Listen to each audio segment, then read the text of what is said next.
Use me lord to do your will. ప్రభువా, నీ చిత్తము చేయుటకు నన్ను ఉపయోగించుము. ప్రియమైన దేవుని సంతానమా, ఈరోజు దేవుడు నిన్ను ఒక మాట అడుగుతూ ఉన్నాడు. నీ జీవితానికి ఒక ఉద్దేశం ఉంది. నీవు యాదృచ్ఛికంగా పుట్టలేదు, దేవుని ప్రణాళికలో భాగంగా పుట్టావు. మరి దేవుని స్వరాన్ని యెషయా ప్రవక్త విన్నప్పుడు 6:8 వచనము, నేను ఎవరిని పంపుదునో అని దేవుడు అడిగాడు. అప్పుడు యెషయా ఇలా అన్నాడు, ప్రభువా, నేను ఇక్కడ ఉన్నాను, నన్ను పంపుము అని. ఈరోజు దేవుడు అదే ప్రశ్న నిన్ను అడుగుతున్నాడు. నీవు ఏమని సమాధానమిస్తావు? ప్రియా యువకులారా, మరి సమర్పణలో ఉన్నటువంటి శక్తి గురించి మీరు తెలుసుకోవాలి. యేసు ప్రభు తన జీవితమంతా దేవుని చిత్తానికి అంకితం చేశారు. యోహాను సువార్త 6:38 నా చిత్తము చేయుటకే కాదు, నన్ను పంపిన వాని చిత్తము చేయుటకు వచ్చి తిని అని యేసుక్రీస్తు ప్రభు చెప్పినట్లుగా అదే నిజమైనటువంటి ఆత్మీయ జీవితం దేవుడు కోరేది, ప్రతిభ కాదు, మన యొక్క సమర్పణ.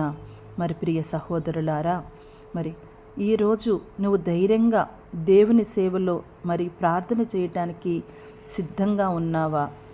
ప్రభువా, నా సౌకర్యం కాదు నీ సేవ, నా ప్రణాళిక కాదు నీ ప్రణాళిక, నా కలలు కాదు నీ కలలు. మరి ఇలాంటి మాటలు ఉపయోగిస్తూ దేవుణ్ణి నువ్వు స్తుతించటానికి సిద్ధంగా ఉన్నావా? నిన్ను నీవు దేవునికి అంకితం చేసుకుంటే నీ జీవితానికి దిశ వస్తుంది, నీ పనికి అర్థం వస్తుంది, నీ బాధలకు ఉద్దేశం వస్తుంది. కావున ప్రియ యువకులారా, దేవుడు నీ ద్వారా నీ కుటుంబాలను ఆశీర్వదించుతారు. నీ గ్రామాన్ని, నీ ప్రపంచాన్ని, నీ దేశాన్ని, నీ రాష్ట్రాన్ని. మరి ఈరోజు నువ్వు సిద్ధంగా ఉన్నావా అని చెప్పి ప్రశ్నించుకో. అంతేకాకుండా ప్రియ సహోదరులారా, ఇంకా మనం తెలుసుకోవాల్సినటువంటి గొప్ప విషయము, ప్రార్థన చేయుటకు మంచి అనుకూల సమయము. కావున దేవుని కుమారుడే తనను తాను సమర్పించుకున్నప్పుడు మనం ఎందుకు వెనుకంజ వెయ్యాలి?